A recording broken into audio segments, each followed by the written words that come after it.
So then I think you'd have to let me in the room again. Whatever you need to do, I'll be watching, but don't do anything until you're settled, okay? Sounds good. I'm like right here at Rainbow Push. Okay, we're up. Hi, everybody. Welcome to the Santita Jackson Show on AM 950 Radio, the voice of progressive Minnesota. It is a joy to be with you today. I want you to meet my morning stars on the Santita Jackson Show YouTube channel. Please meet us over there. The conversation is fantastic. You don't want to miss this because we're going to be reviewing the Biden State of the Union address. And now that we have two presumptive nominees of the two major parties, what's next? And what about Robert Kennedy? No one's talking about him, but he is state by state methodically getting on the ballot. And interestingly enough, he is getting on the ballots in the key swing states that each of the two major party candidates will have to win should they win. But you know what? I tell you what, all bets are off because it's just in the zeitgeist. It's the spirit of the times. We don't know what's going to happen in November. Amen. Amen. So let's get to it, everybody. What about the State of the Union address? Was it a game changer for President Biden? Meet me on Facebook on the Santita Jackson and Friends page. Not the Santita Jackson page, but the Santita Jackson and Friends page. That's the only page that will accept friends, and I want you to be my friend. I want you to be my friend. And I want you to go to the Santita Jackson Show YouTube channel so you can put some faces to these brilliant, brilliant voices and minds. And please like and subscribe there and click the bell so that you can be notified whenever we come on live. What about the State of the Union address? There were many questions about ageism, but it really wasn't about ageism. It was about frailties. It was about whether or not the president is physically and mentally capable of performing his duties. People have wondered if he is well. And, you know, for my portion, I will say this. I don't think we should be afraid of that conversation.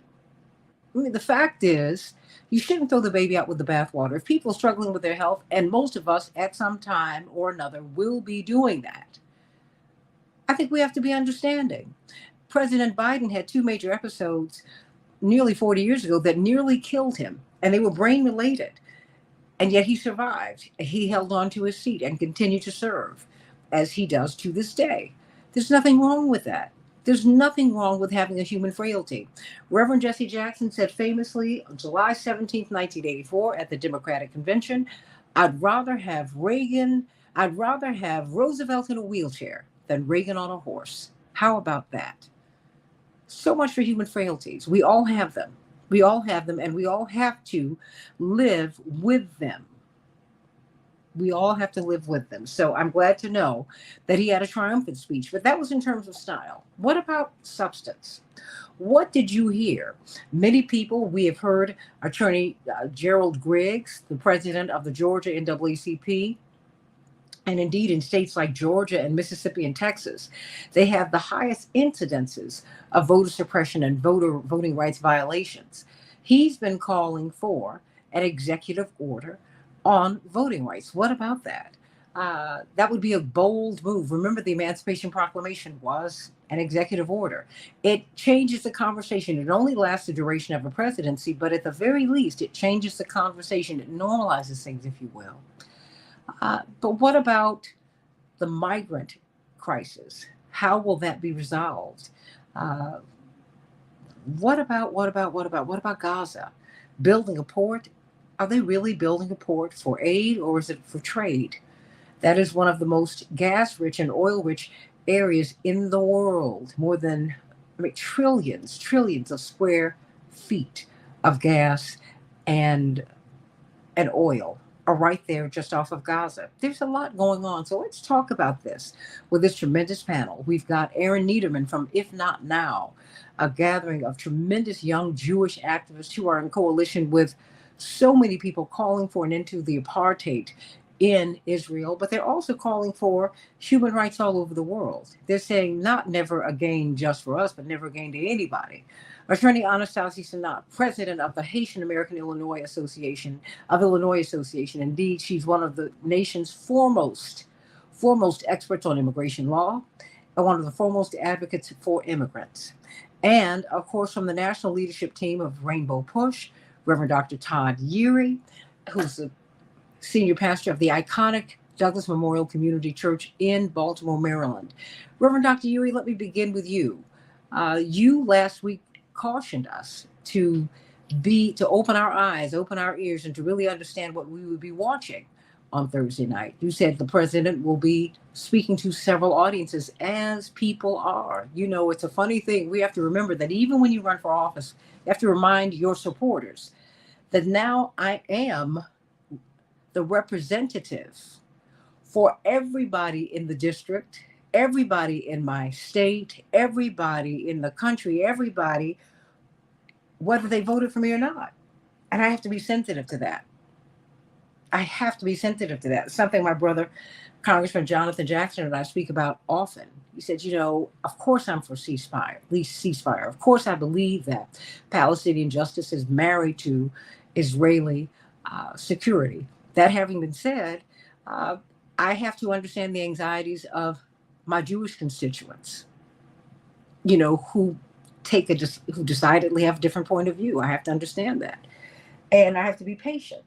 And so here we are with all of these different audiences that the president was trying to reach, if not outright appease. What did you make of Thursday? Well, Thursday was the State of the Union. Let's start with the general grade for the president.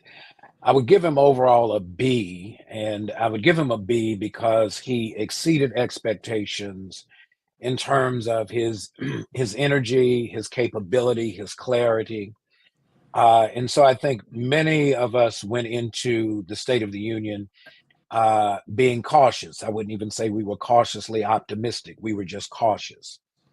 After the speech, I think we come away with a sigh of relief that the incumbent president seems to at least be able to hold his own for the time being as he prepares for the run up to the November election. But when we look at the substance of the speech, I think you get mixed reviews. If we were to be honest, a few days after having heard him give the speech, substantively, I think he tried to defend his record, which an incumbent in an election year is wont to do. But I think he also recognizes that he's got a lot of unfinished business on his plate. And it's not just the immediacy or the currency of what's going on in Gaza, what's going on in Ukraine. It's really what's going on Main Street America.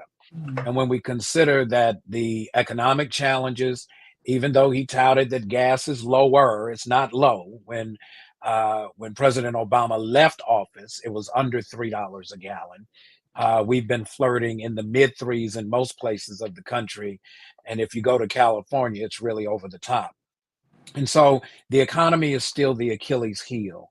The desire to make this a more just and more equitable nation when it comes to race relations, that conversation is much more difficult to have. 4 years ago, we did not yet have the UNC Harvard cases. We did not yet have this tell from the Supreme Court that now it's open season on racial justice and racial equity. So my takeaway is simply this, in short form: the president has, just like he had multiple audiences, he has a few windows of time. The most immediate one is the next 90 days, almost like the first 100 days when he starts a term. The next 90 days are going to be critical when it comes to advancing his agenda. This Congress will come to a close at the end of the calendar year because all 435 of the members of the House and one-third of the Senate will be on the ballot. And so anything that is not resolved or passed when the Congress adjourns, that bill basically, it's what we say, it dies. And so there's some bills on life support, whether it's the John Lewis Voting Act, if it is police reform that seems to be hanging out there. There are some pieces of legislation that have just kind of handicapped by the math problem. The math problem is you don't really have enough of you don't have a majority in the House at all, even though it's a slim majority for the Republicans. And because there is no desire in this kind of volatile political climate to even think about doing away with the filibuster, just because the Republicans would use the removal of the filibuster to really take us back to the dark ages. I think the president has to now be the diplomat, much like LBJ was a creature of the Senate. So is Joe Biden. And he's got to use that insight to figure out how he's going to move his agenda over the next 90 days before the summer recess and before the actual election break that's going to come right after Labor Day. So net, I give him a B. I give him an A for showing up. I really give him a C for content because he didn't really speak to ceasefire. He didn't really talk about how he's going to strengthen the economy. I didn't get the sense that he really understood the pain of where folks are, even though he said things are better and the State of the Union is strong. I'm not sure what it's relative to, but when your best act on Thursday was they kept you in bed all day so you could be up for about a good hour of a speech, then I think the president still has a long way to go. Oh, shame on you, Reverend Dr. Huey. So do you think that his health, is that still a worry for people? Well, the health of the president is... It can't be age. I mean, he and Trump are virtually the same age. And Bernie Sanders is older than both of them. And Bernie Sanders is the most popular elected official in the United States. People were disappointed when he decided not to run. So it cannot be age. Ageism, I'm sure, is a part, but it ain't the whole enchilada. Well, age and health kind of go together. And once you get to the age of 80, it's hard to find an octogenarian on an actuarial table where you can get an insurance policy written, right? The reality is that most folks feel like life expectancy is a goal. It's no longer really a thing that can be expected from. Oh, he froze. Well, he froze. Reverend Dr. Huey. Did I freeze? Oh, yes, you did. Life expectancy. You can pick it up. Okay. Yeah, life expectancy and age kind of go together. But I think the other piece that is not being talked about is if he gets reelected, if it has signed. Okay, you're freezing again. The vice president. Okay. Okay, go to somebody else. I'm going to change the signal. Oh, okay. All right. Well, if you don't mind me jumping in, Santita Jackson, I have a couple of things I'd like to say about the State of the Union. Well, I want you just to jump in. That's what I'm here. I mean, what did you hear? What did you not hear? I wanted to talk about immigration, honestly. Aside from illegals. Well, yeah, I mean, I honestly, I just want to talk about the immigration part. I think he mentioned immigration about 3 times in his speech. But he talked highly about this bipartisan bill, and the bipartisan bill that he was talking about, he says it's going to hire 1,500 more security agents and officers, 100 more immigration judges to help tackle the backload of millions of cases. It also talked about hiring more than 4,000 asylum officers. It also would introduce new policies so that they can resolve cases in 6 months instead of the 6 to 10 years that it takes sometimes to resolve some of these cases. I'm not sure if that's what we need right now. I mean, yes, we do need to get rid of the backload. Yes, we need to get rid of these people who have been waiting so long for an answer. I think the real thing in order to really help immigration move forward is we need to talk with the Secretary of State and change the numbers of how people are getting visas. I think that is the problem. If we look at the visa bulletin just for March alone, some individuals' cases are so antiquated that they're just now getting processed. So people in 2024, if you apply now, you might have to wait 10, 15 years before your family-based petition even gets processed. And I think we need to be looking at that. That way people can stop coming over to the border, quote unquote, illegally. I think it's important that we look at our entire immigration system, not just this, what we call the migrant crisis.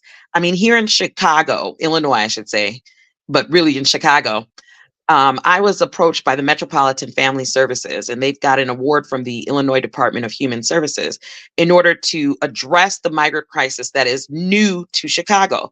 with an immigration clinic. And basically in the immigration clinic, the Haitian American Lawyers Association of Illinois has been working with migrants, predominantly Haitians, obviously, because the language barrier and the comfortability factor is needed in order to address their concerns. But really all we're talking about is asylum.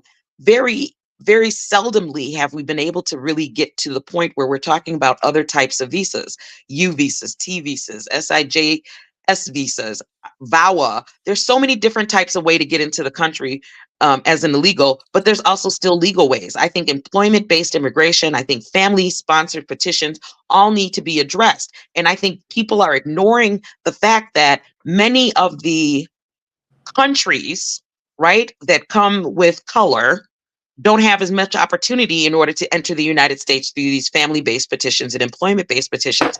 I think we need to be looking at that. I think we need a bill that will attack those types of issues so that we can get more families together and stop separating and stop having people come over the border just to seek asylum to create their own pathway to citizenship. Haiti is currently under turmoil. There's a state of emergency. There's tons of violence that is currently going on in Haiti. Jimmy Barbecue Chariza is leading, he was a former Haitian cop, and he's currently leading gangs to keep the Prime Minister Ariel Henry from coming back to the country. Not that he ever allowed, during his tenure, allowed an election to occur in order for him to rightfully hold his seat. But let's just think about what's happening in Haiti. What's happening and why is what's happening in Haiti creating a crisis at the border, creating it so that there are so many Chicago new arrivals that are now Haitian. That's the only reason why these things are happening. We're meddling in other people's countries. We're not helping the situation in other people's countries like Haiti. And therefore they have to leave their own country and then they end up in our country because we're not letting them do the family-based petitions. We're not letting them do the employment-based petitions. And asylum is a quicker, quote unquote, way in order to get a pathway to citizenship. So I think one of the key points that he really should have hit in his State of the Union when it comes to immigration should have been that. How do we stop it from happening? Well, let's stop meddling in the other countries, and then we'll stop it from happening. I mean, he talked a little bit about Israel. He talked about Gaza. He talked about not necessarily a ceasefire, which he should have. I thought Kamala Harris talked about it, but we're not going to go into that. I just wanted to say he did mention. We can go into that, but I'm just saying, my point was, he did talk about Israel. He did talk about Gaza. He did, talk about the fact that there are so many more innocent lives. And he made it was kind of a bumbled statement about how it is that he believes this would end the war. If, first of all, Israel stopped killing the innocent children and women and those that are not associated with Hamas. He also said by releasing the hostages, it would help. I think, honestly, this war would stop if the United States took a foreign policy position to stop them by saying, you've got to stop. I mean, like I said, Kamala Harris brought it up, even though she might have taken a beat and said only for 6 weeks. I think the ceasefire is something that he's afraid to take because there's so many people in our country that are from Israel and don't feel that they are Palestinian, that if they were to take that position, they would lose, in my opinion, just campaign funding.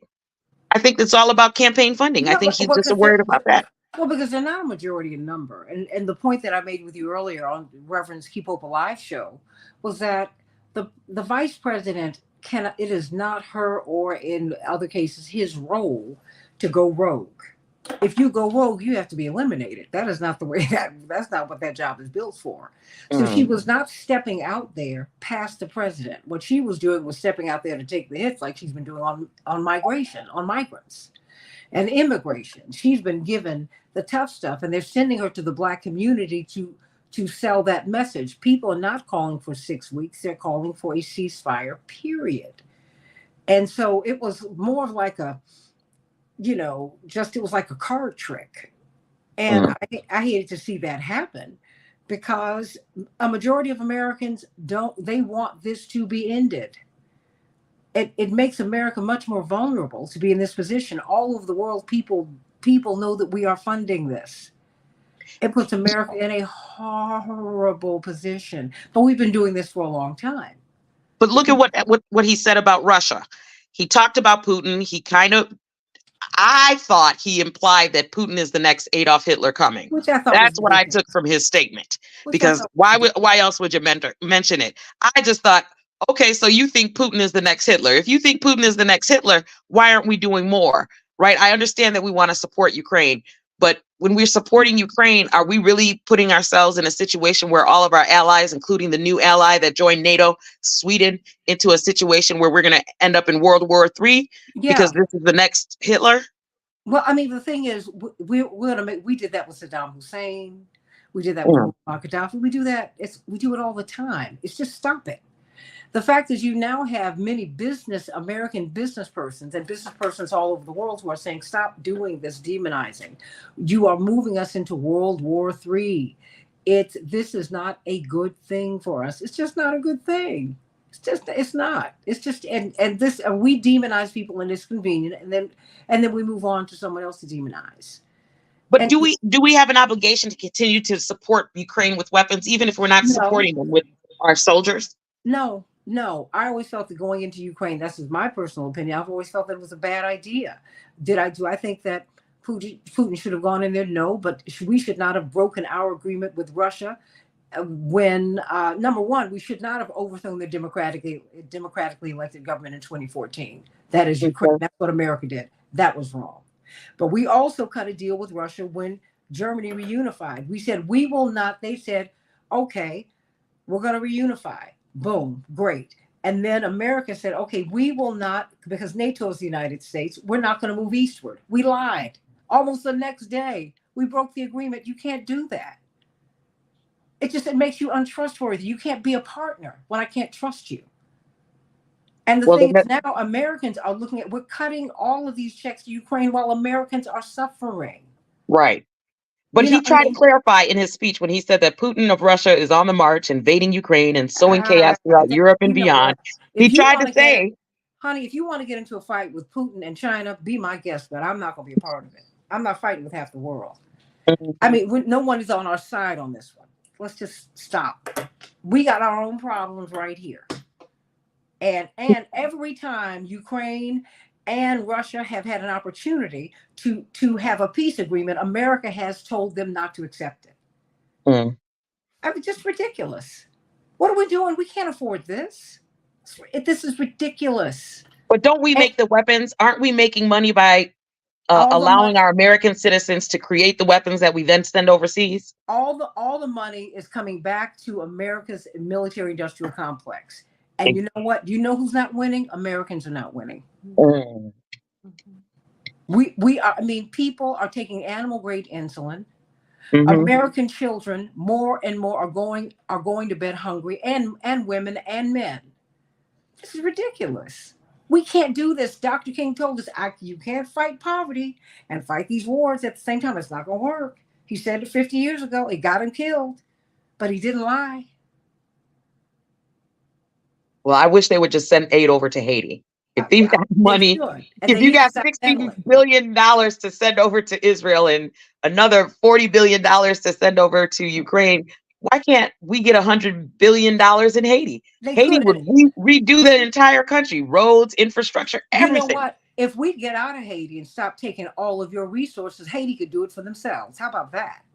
How about we just want the money and we could do it for ourselves? Yeah, look, I know you want the money, but you want access to your own resources and not have everybody else owning parcels of Haiti.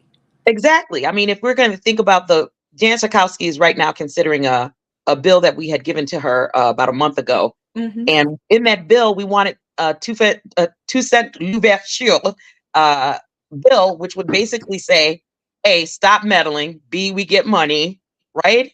And C, whatever we don't know, you teach us, but then you eventually leave. You can't occupy us again like you did in 1919. We're not trying to go back for U.S. occupation. We've already had that. We've had a UN occupation, U.S. occupation. We've been colonized. And yet we continue to rise above all of this strife and this conflict and these challenges. Haiti is just a remarkable country. I mean, I wasn't born there, but all the things that I've learned when I visited, you know, the people that I've met, it's a strong, strong people. And I believe, honestly, if you think that Ukraine is going to win just by weapons alone, can you imagine how much further Haiti would get, not by weapons, but by the money to rebuild our farms, to rebuild our water infiltration systems, our infrastructure, our truck, or, our roadways, just tourism alone. We could be the next Jamaica, probably better. Well, it's almost like, and I'm going to pivot to Terry O'Neill. The money is made in treating the illness, not in giving you a cure. What did Chris Rock say? We haven't cured anything since polio. Oh, wow. And that was done by a Black person too. Mic drop on that. Genius, God distributes genius all over the world. Terry O'Neill, what did you think? And I'm so glad Aaron Niederman's with us. Yay. Terry O'Neill, what did you think about the State of the Union speech? He leaned in pretty hard on reproductive rights, but I know from your time as the national president of the National Organization of Women that you have always pushed intersectionality. Yeah, you're like, oh yeah, this issue, yeah, this is special to me, but so is this one. You've always connected all issues to one another. You're a great coalition builder, one of the best I've ever known.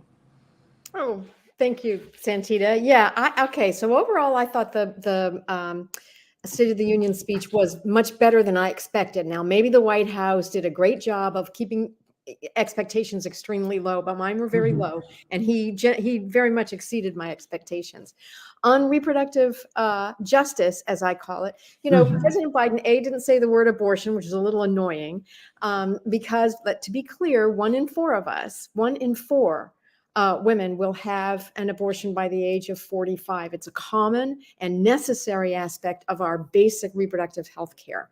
So you don't have to be afraid of the A word. It's the word is abortion. But then he used the phrase reproductive freedom, which is fine. I mean, there's nothing wrong with that. But if you really want to establish reproductive freedom, to me, that means the freedom to decide whether you're going to have children, when you're going to have children, and how to build your family.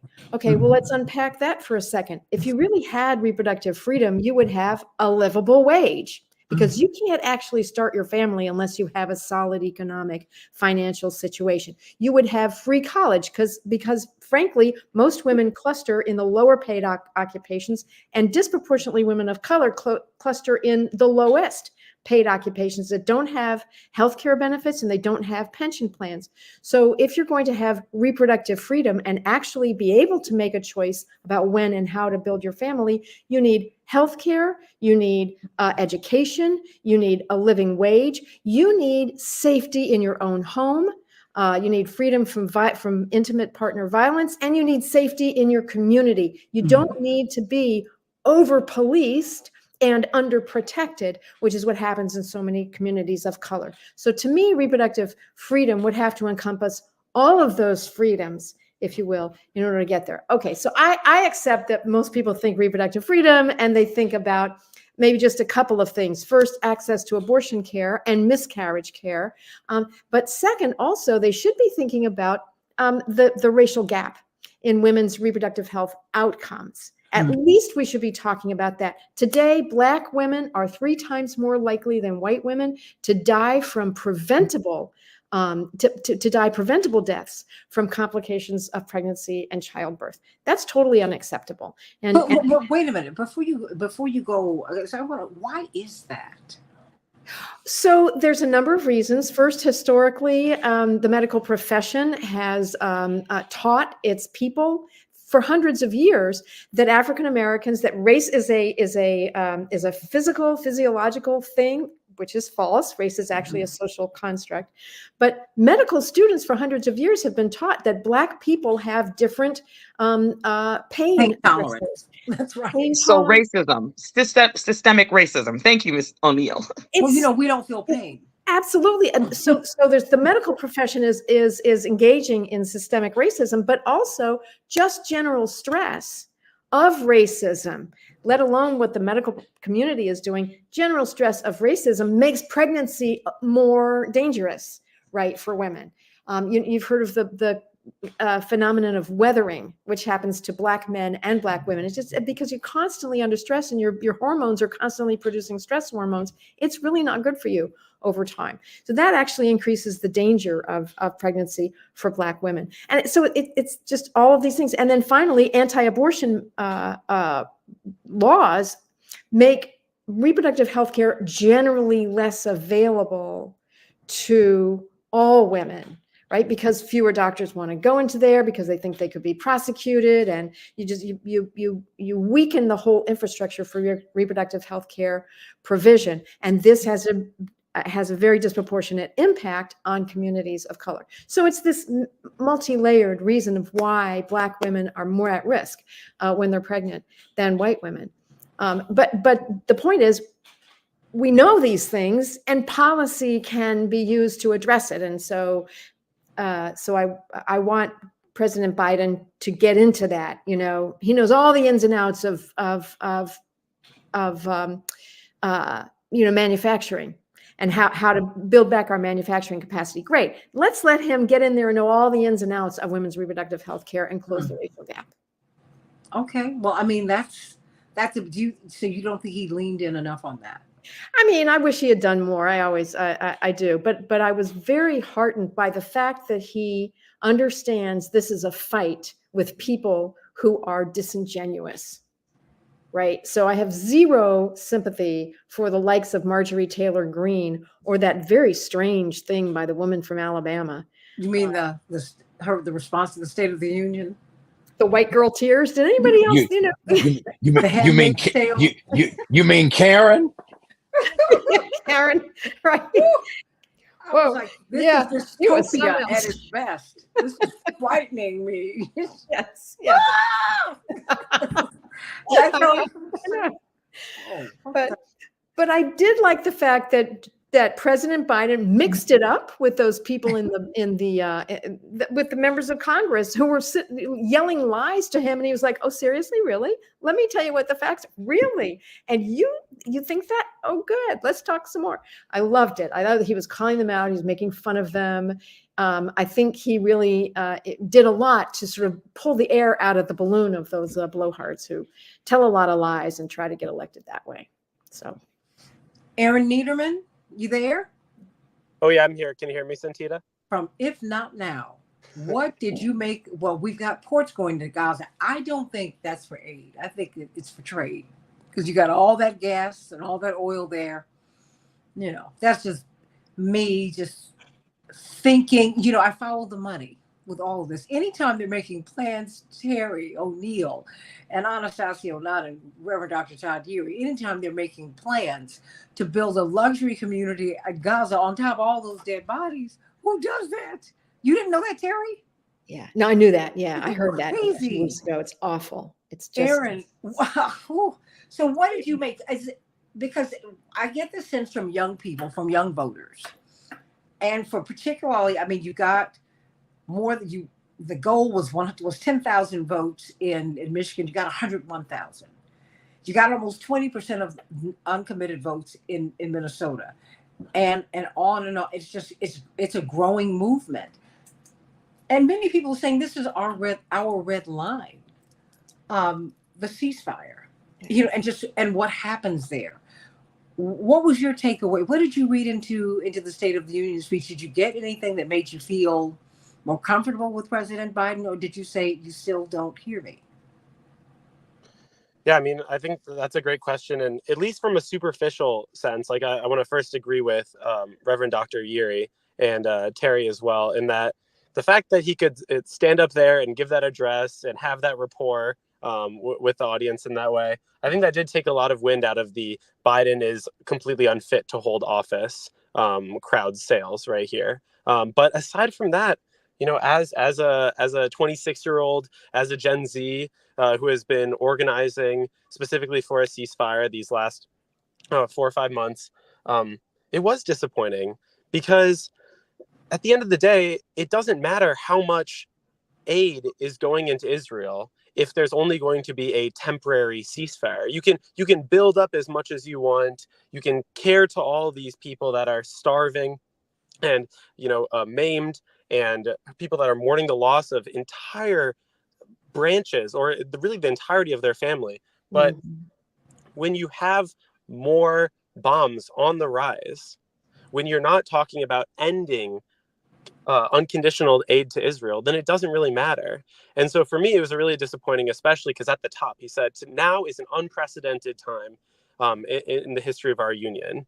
And I can imagine so many people who have been organizing nonstop around a ceasefire for the uncommitted movement, people that have family in Gaza listening to this sort of thing, just waiting with bated breath for Biden to say those words, to say permanent ceasefire, end to unconditional aid, and then for him to blow past into completely other related topics, not to address this genocide unfolding at the hands of our tax dollars. We are facilitating this, and he didn't name it as something that is a part of this unprecedented time, and then circled back for what was, again, a temporary 6-week ceasefire. That's not what people are asking for, and it doesn't matter what type of aid is going in there if it's only going to be met by more violence down the line. What do you see? I mean, what does this portend for the next, Reverend Dr. Yuri said, we've got to look at the next 90 days. And then we really have to get to the convention, which I think is going to be Terry and Attorney O'Neill and Attorney Sanat, Attorney Yuri. I think that's going to be its own thing. Because people are really organizing. They're organizing counter conventions.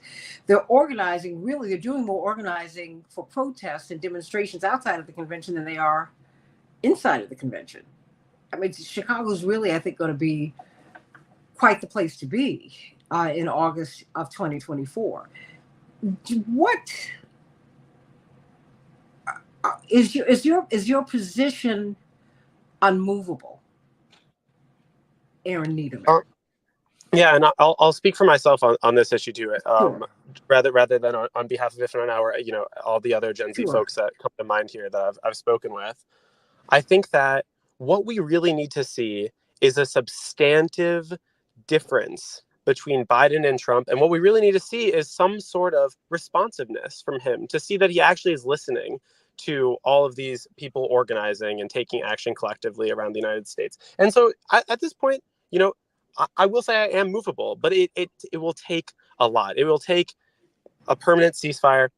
It will take real commitment to conditioning aid to Israel until there's an agreement to end this system of apartheid and occupation that has persisted for so many years. We need to have Biden be clear about the way that, this is all a hope and a dream, but I would love to see some comments around the money in politics. Like, I would love to see AIPAC no longer have such a chokehold on our democratic system. And so, if we are able to see an unraveling of this military industrial complex and a direct address from Biden in that vein, I think there is room for our generation to move, and for all these people organizing to move. But it's really going to take a lot. And the last thing I'll say is that it's clear that people are activated. If we're thinking of the next 60, 90 days, we have a primary coming up in Chicago. We have the Bring Chicago Home measure on the ballot. These are things that my generation is passionately motivated to be involved with. We have so much energy. Social media is spinning frequently. People are looking to get involved in the political process. And Biden is just not creating an entry point. When it's been the same message for so long and really not a direct response from Biden, then it's just disappointing. And so at least I'm thinking about the Chicago primary coming up and this ballot measure, Bring Chicago Home. And then from there, people have been coalescing. So it's really just a matter of seeing where these massive coalitions, these massive anti-war coalitions go from there, how they're going to continue to put pressure on. Well, a couple of questions for you. Bring Chicago Home for the people, for the members of our listening audience who are not Chicagoans, and a good many people are not. What is that? Yeah, Bring Chicago Home is a ballot measure. It's literally just a yes or no on the Chicago ballot. Everyone, if you're a resident, will get it. And basically what it is a a 2.5% tax increase on real estate transfers. So properties that are worth over $1 million, they'll be taxed about, I think it's 2.5% more, and properties less than $1 million will be taxed less whenever they're bought or sold. And all that money will go directly into the city's budget, specifically on permanent, affordable housing. This is what I think that my generation is very motivated around. We have a migrant crisis in Chicago. We have an epidemic of homelessness, people experiencing homelessness that are not able to find permanent housing. They're stuck going shelter to shelter, sleeping on public transport. And it's heartbreaking. Every day you walk through the city and you see it so obviously. And so, I mean, we have a wide variety of groups in Chicago turning out people to canvass, to phone bank for this issue. And it's clear to me people are activated. And so what we need is Biden to really thread this needle that you do so well on your show. It's really not that hard of a needle to thread, which is if we're spending less money abroad, if we're spending less money destroying the economies of other nations, we will have more to spend on our own people. We have more. There's enough for the migrants. There's enough for the people experiencing homelessness in Chicago. And all we have to do is address this rampant military industrial complex, these corporate powers that are really stealing money from the public. Trickle down economics is a farce. We all know that by now. And so what we need is a bottom up boost. Well, trickle down has always been trickle on.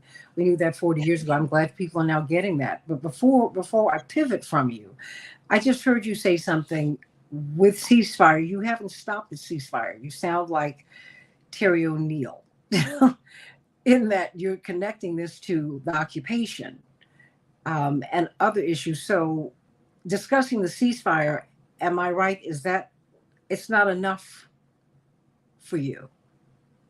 Yeah, I mean, I'll say personally, I would need to hear about a ceasefire and a conditioning of aid from here on out. Resolving this issue, giving Palestinians the right to return to their homelands that they were displaced from, all the way back at the original Nakba. That is a longer conversation. I understand that, but we at least need Biden to listen to the listen to the report from Human Rights Watch, listen to all of the other documents and information that's come out declaring that this is apartheid, and it is an unfair system for two groups of people living in the exact same areas. And it's just, I saw it firsthand when I was in Israel, and it's obvious for people living there that is an unfair system. And so for us to continue giving aid to a country without conditions that is committing these human rights violations before October 7th, well before October 7th, I think that's a necessary check that Biden needs to make. We can no longer just sign these blank checks and continue on as per usual. Reverend Dr. Yuri, it seems to me, that's something that I didn't hear that perspective. And I'm not really even hearing that from the operatives who are out here. Now, I'm seeing, of course, the vice president, Madam Vice President. They're sending her to black colleges. Of course, she's an alum of Howard. Hello, Okay, I just had to put that in there. I had to. She's a year behind me at Howard. Love her. Love her, love her. That having been said, it's not, she's the one who's carrying the weight on this, Reverend Dr. Yuri. But you hear, see, it's one thing to talk about young voters. It's another thing to hear Aaron Niederman and say, you know what, this is what's on my mind. We've heard Jonah Karsh. We've heard other young people, younger than you, Anastasia. I mean, because Anastasia, you're younger than the rest of us on this call too. They dream another world, Reverend Dr. Yuri, and they are not going to stop until they get it. Much like we dreamt when we saw Reverend Jackson running for president in 1984 and 88, and all of the years of his advocacy, much like our parents saw with Reverend Dr. Martin Luther King. I mean, people, they're looking at something else, Reverend Dr. Yuri, and I'm wondering if he is understanding that. Here's the challenge. Remember, he's speaking to multiple audiences. And so... But is he speaking to them? Well, they have to tell you whether or not they feel like they've been heard, whether or not they're speaking his language. I can't say. Here's what I will say. somebody's going to get disappointed in this process, because the truth of the matter is the budget is only going to accommodate so much. The policy positions of the nation, because of the interest attached to it, are only going to go so far. And so when we start thinking about where the needs of the people have gotten hijacked, we often talk about it on in conversations with you, Santita, is that when corporations are legally classified as persons, you have now added a dynamic of interests that are directly in competition with the needs of real people. And so corporations and their interest around what happens with trade, what happens with the economy, what happens with foreign affairs, there's always that competing interest. And that competing interest not only nips away at the attention of the president, but of all 535 of those who sit in the legislature. And at least we've seen a few of the justices on the Supreme Court who have all kinds of conflicts that inform how they read the law. And so what I do hear from Aaron that we have to note is Aaron is, you know, he is this movement's next generation, right? Just like we saw Dr. King in his mid-20s, about Aaron's age when he led the Montgomery bus boycott. It is their moment. And now that they are the largest demographic, when we look at millennials and Gen Zers, they're the largest political demographic compared to boomers and busters and tweeners. And so now they have to leverage what that influence means to get a response on the agenda. All of us have an issue, right? The president, the State of the Union is speaking to issues. Where those issues then become an agenda is tied to what happens after the speech is over. Who's going to lean in and push the president and hold the administration accountable? Because at the end of the day, if there is no noise, if there is no pressure, you're not going to get any movement. And it makes it easier to say, well, we tried, and so therefore your issue got left behind. And so the next 90 days, the reason I use that as a measuring stick is that's going to tell you where are the politics and the policies going into the conventions. That's going to set the tone and the tenor, because when they come out of the convention, the parties have to come out with their platform. What is going to be their thing? And so a lot of what goes into that, as you well know, Santita, having been through a few of these with your father and others, is that if there's no pressure in the lead up, there's not going to be any productivity on the come out.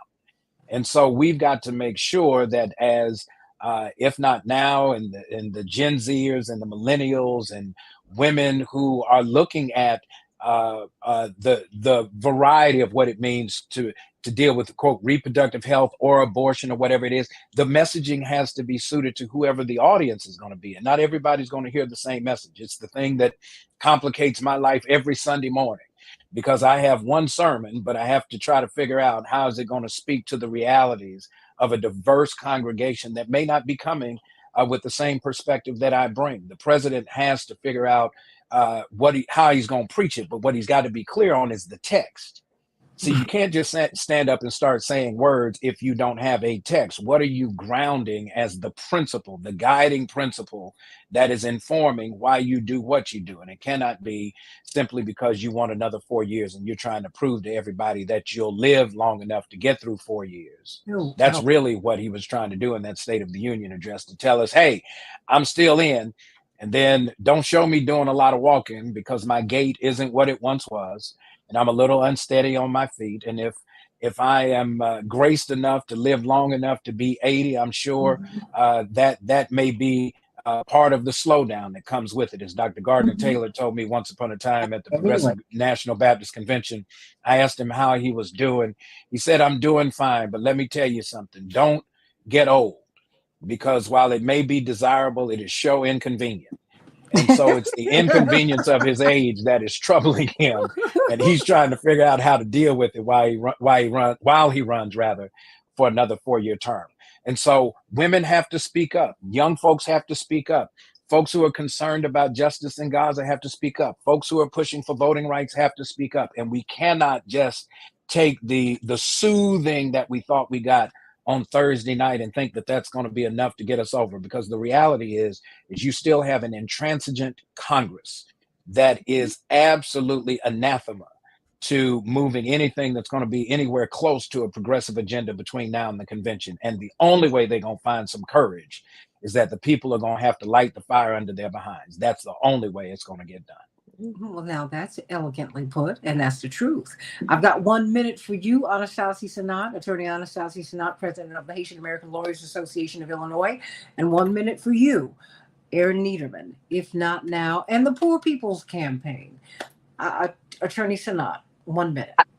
Thank you so much again for having me to participate. But I really do believe that the State of the Union had a lot of holes and didn't fill in enough information for me. I don't want to keep harping on Haiti, but I feel like there's not enough people out there speaking on Black migrants and what's going on, or the fact that foreign policy is not addressing the fact that there are so many people around the world that want to come into our country and are unable. And immigration is more than just, quote unquote, protecting our borders with agents, officers, and immigration judges. I think in hard part, we need to start considering that. And then I also want to make a little point about the reproduction healthcare system. I do believe that reproductive freedom meant something different than what I heard. Terry O'Neill said, I think it was great. I'm glad that you unpacked it in that way. But one of the things that I think is really, really sad is that when I heard that, and he called out the Supreme Court justices for overturning Roe v. Wade, I really think that it's Congress's duty to make laws that really reflect what the citizens and the people want. And I think Congress needs to step up. And when he asked for them to step up and stop arguing with each other about these things, I think that was a good part of his speech. But there were still a lot of holes. And I'm glad that this one kind of shook people up enough in order to talk about it, because the other ones from years past were not as shakeable of a force. So that's my opinion. And thank you for having me. Well, plug it up. Aaron Niederman, the last minute belongs to you. Thanks for having me, Santita, and I'm really glad to be on this panel to hear Attorney Sanat's thoughts about Haiti here. I completely agree. It's an issue that is not enough in the public foray, and I'm really glad to be able to listen in here. And thank you, Terry, for bringing up everything with reproductive justice.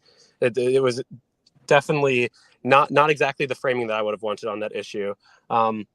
I think that Biden did a lot of, I looked back through his speech and he said a lot of like, I want to do this. I want to do this. He talked about a tax credit. He talked about capping prescription drug prices. He talked about raising salaries for public school teachers. Said, I want to do these things.